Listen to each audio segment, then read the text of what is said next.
पूज्याय राघवेन्द्राय सत्यधर्मरथाय च भजतां कल्पवृक्षाय नमतां कामधेनुवे कृष्णाय वासुदेवाय देवकी नंदनाय च नंदगोपकुमाराय गोविंदाय நமோ நமः.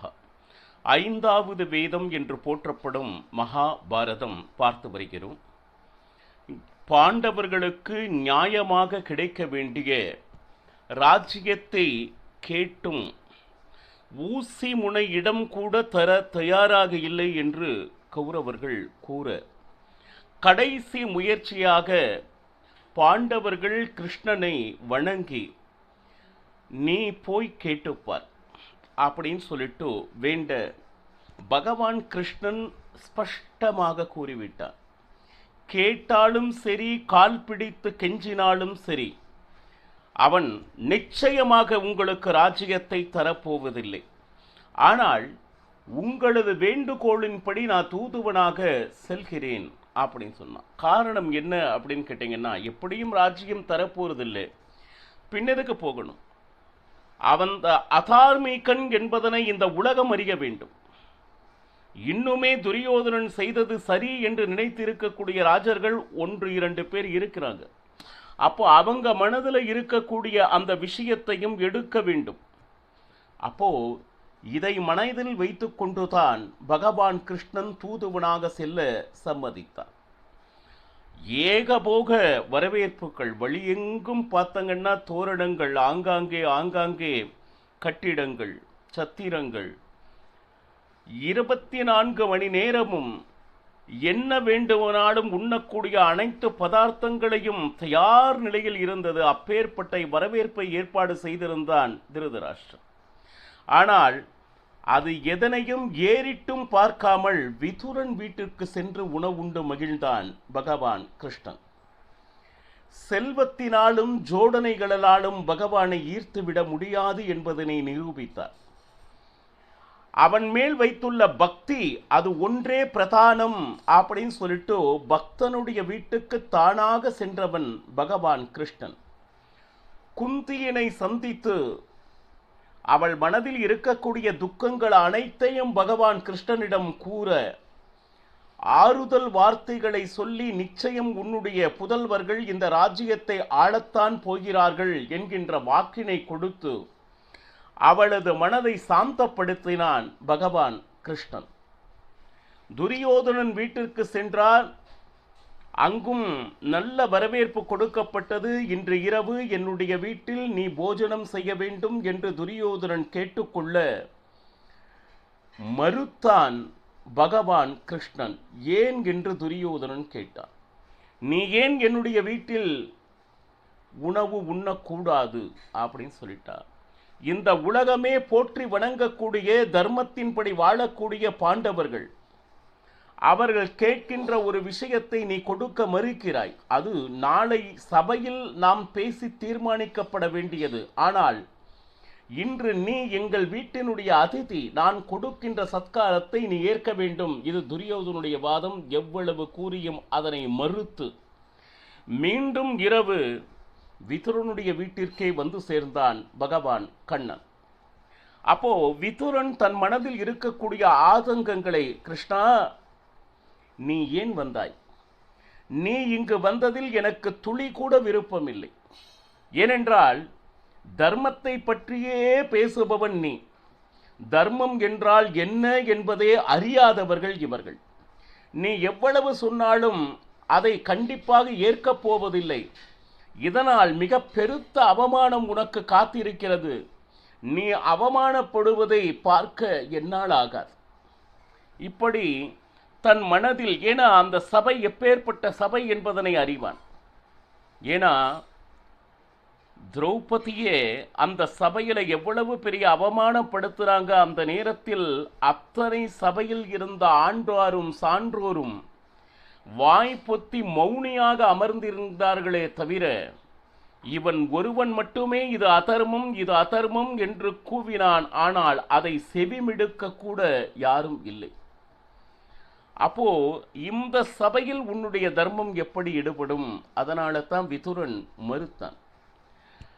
நீ போகாதே அப்படின்னு சொன்னான், நீ வந்திருக்க கூடாது அப்படின்னு சொன்னான்.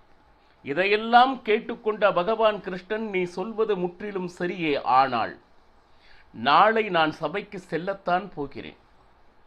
இப்போ நாம கேட்க வேண்டியதை கேட்டுறணும். பாண்டவர்கள் மட்டுமல்ல, கௌரவர்களும் எனக்கு மித்திரர்களே. மித்திரர்கள்னா என்னுடைய நண்பர்கள் என்ற அர்த்தம். என்னுடைய நண்பன் பாழாகி கொண்டு இருக்கிறான் என்றால் அதை கை கட்டி வேடிக்கை பார்த்து கொண்டு இருக்கக்கூடாது. எப்படியாவது அவனை திருத்துவதற்கு ஏதாவது வாய்ப்புகள் வழங்கிக் கொண்டே இருக்க வேண்டும். பட் அதனை அவர்கள் பயன்படுத்தவில்லை என்றால் பிறகு யுத்தம்தான் இதற்கு தீர்வு. கடைசியாக வாய்ப்புகள் பலவற்றை கொடுக்க வேண்டும் திருந்துவதற்கு. பாருங்க, இறைவன் அவ்வளவு எளிதில் ஒரு உயிர் போவதற்கு அவன் காரணமாக இருப்பதே இல்லை. ஆனால் தர்மத்தை மீறி அதர்மத்தை என்ன சொல்லுது படி வஞ்சனை செய்து கொண்டிருக்கக்கூடிய அதர்மவாதிகளை அழிப்பதை தவிர வேறு வழியே இல்லை. அவனுடைய அவதார நோக்கமே அதுதானே.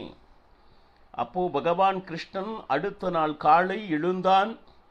துரியோதனன், கர்ணன், சகுனி எல்லாம் வந்து கிருஷ்ணனை சபைக்கு வருமாறு அழைக்க, காலையில் எழுந்த உடனே அந்த நித்திய கர்மானுஷ்டானம் என்கின்ற சந்தியா வந்தனம், மற்ற கோதானங்கள் இவற்றையெல்லாம் கொடுத்து ரதத்தில் ஏறினான்.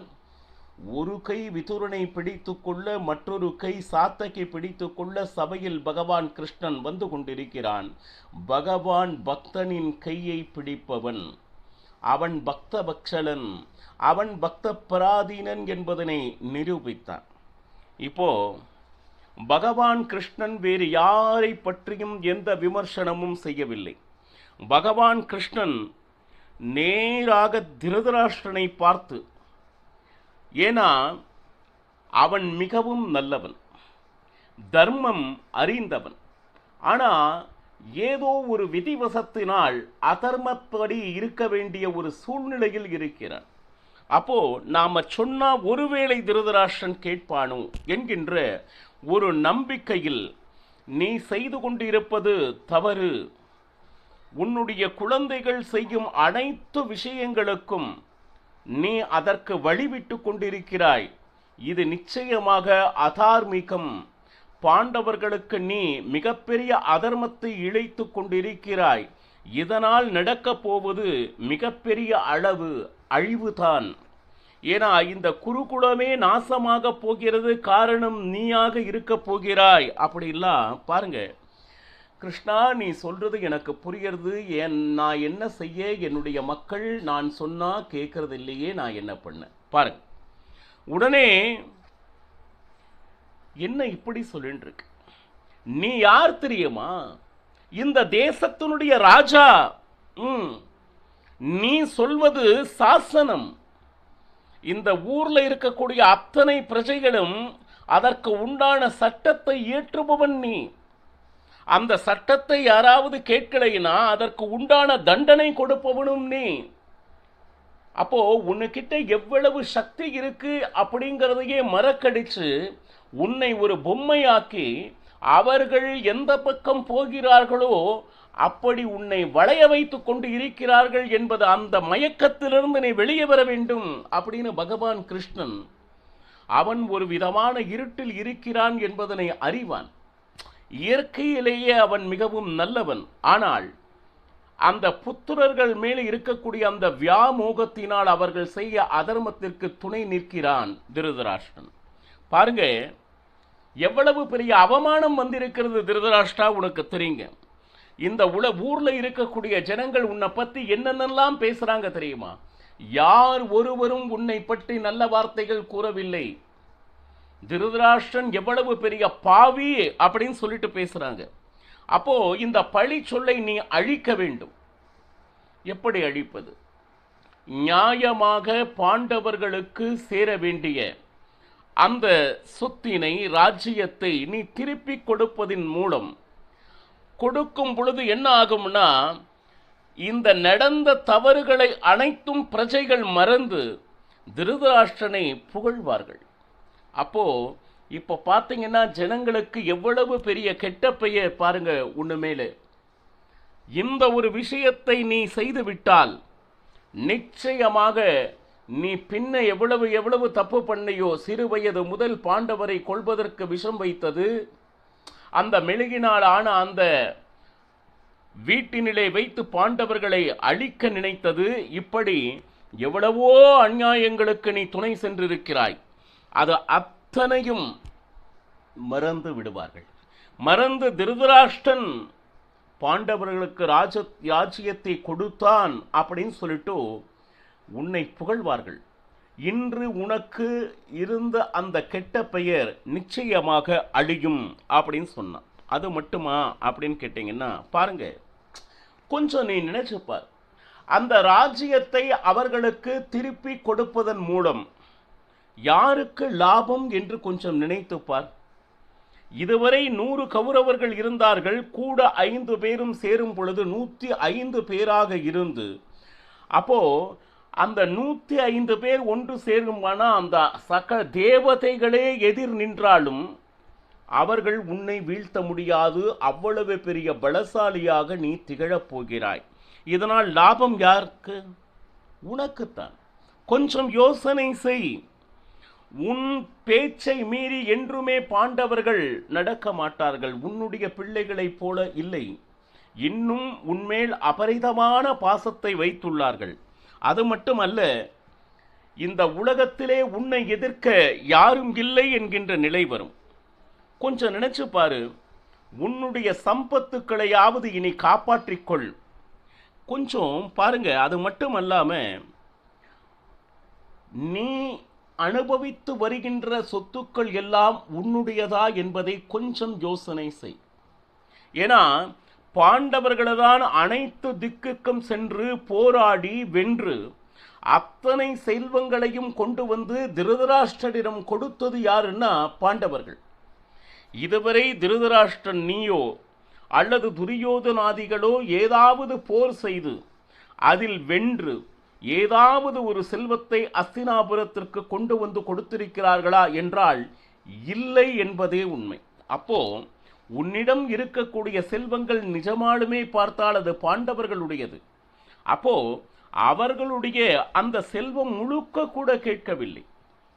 அவர்களுக்கு உரிய பங்கினை நீ கொடுத்து விட்டு நல்ல பெயர் வாங்குவதன் மூலம் உன்னுடைய ராஜ்யம் பலப்படும். அதுல எந்த விதமான சந்தேகமும் இல்லை. இன்னும் உன்மேலே மிகப்பெரிய கௌரவத்தை பாண்டவர்கள் வைத்துள்ளார்கள். தன்னுடைய பெரியப்பா என்கின்ற கௌரவமும் மரியாதையும் பாண்டவர்கள் மனதில் நிரம்ப இருக்கிறது. கிருஷ்ணன் பேசிக்கொண்டு இருக்கும் பொழுது எந்த ஒரு வார்த்தையையும் எதிர்கொண்டு அந்த கிராஸ் கொஸ்டின் இது தவறு அப்படின்னு சொல்ற மாதிரி ஒரு வார்த்தை கூட பகவான் கிருஷ்ணன் பிரயோகிக்கவில்லை. இதனால என்ன நடக்கும்? உன்னுடைய குழந்தைகள், உன்னுடைய பேரன் பேத்திகள் இவர்கள் அனைவரும் நீடூழி வாழ்வார்கள். காரணம் என்ன? ஒருவேளை மாறி யுத்தம் நடந்தால் உன்னுடைய 100 குழந்தைகளையும் நானே கொள்வேன் என்று பீமசேனன் பிரதிஜை செய்வதை மறந்து விடாதே. பார், இந்த ராஜ்யத்தை நீ கொடுக்கலைன்னா உன்னுடைய வம்சமே நாசமாகி போய்விடும். அப்போ எந்த குழந்தைகளையும் இழந்து நீ செய்யும் சாதனை என்ன நினைத்து பார்த்தாயா திருதராஷ்டிரா அப்படின்னு பகவான் கிருஷ்ணன் கொஞ்சம் நினைச்சு பாருங்க. இது நான் சொல்றது எதுக்கு அப்படின்னா உனக்காக சொல்கிறேன். நீ இப்பொழுதாவது திருந்து நீ செய்த தவறை உணர்ந்து அப்படின்னு பலவிதமான போதனைகளை சொல்கிறார். ஏன்னா ராஜனே, தர்மம் என்றால் என்ன என்பது பற்றி உனக்கு நன்றாக தெரியும். தர்மம் தெரிந்தவன் திருதராஷ்டிரன். அப்போ எல்லா ராஜர்களும் இப்ப உன்னுடைய சபையில் கூடியிருக்கிறார்களே, காரணம் என்ன? எல்லா ராஜர்களும் துரியோதனனோடு இணைந்து யுத்தம் செய்வதற்குத்தான் தயாராக இருக்கிறார்கள். இல்லைன்னா எல்லா ராஜர்களும் அஸ்தினாபுரம் விஜயம் எதற்கு செய்ய வேண்டும்? கொஞ்சம் நினைச்சு பாருங்க. அது வேற வழியே இல்லை என்றால் யுத்தமே சித்தம். அதனால் உனக்கு நஷ்டமே. நஷ்டம் ஒருவருக்கு மட்டுமல்ல, இரண்டு பக்கம் இருக்கின்ற நல்லவர்கள் பலரும் இதில் நிச்சயமாக தங்களுடைய உயிரை மாய்க்க இருக்கிறார்கள். அதனால என்ன தர்மத்தை நீ சாதித்து விடப் போகிறாய்? அது மட்டுமல்ல, எந்த லாபமும் உனக்கு இல்லை யுத்தம் நடப்பதனால். உன்னுடைய குழந்தைகளை இழந்து நிராதரவாக இருக்க போகிறாய். அந்த நாட்களை நினைத்து கூட என்னால் பார்க்க முடியவில்லை. பகவான் கிருஷ்ணன் ஸ்பஷ்டமாக சொல்கிறான், ராஜ்யத்தை அவர்களுக்கு கொடுப்பதை தவிர உனக்கு எந்த ஒரு விமோச்சனமும் இல்லை என்பதை ஸ்பஷ்டமாக பகவான் கிருஷ்ணன் திருதராஷ்டிரனிடம் கூறினான். இதையெல்லாம் அவன் கேட்டு அதற்கு சரி என்றானா, இல்லை அதற்கு என்ன பதில் தந்தான் என்பதனை நாளையும் பருகலாம். சர்வம் ஸ்ரீ கிருஷ்ணார்ப்பணமஸ்து. ஹரே ஸ்ரீனிவாசா.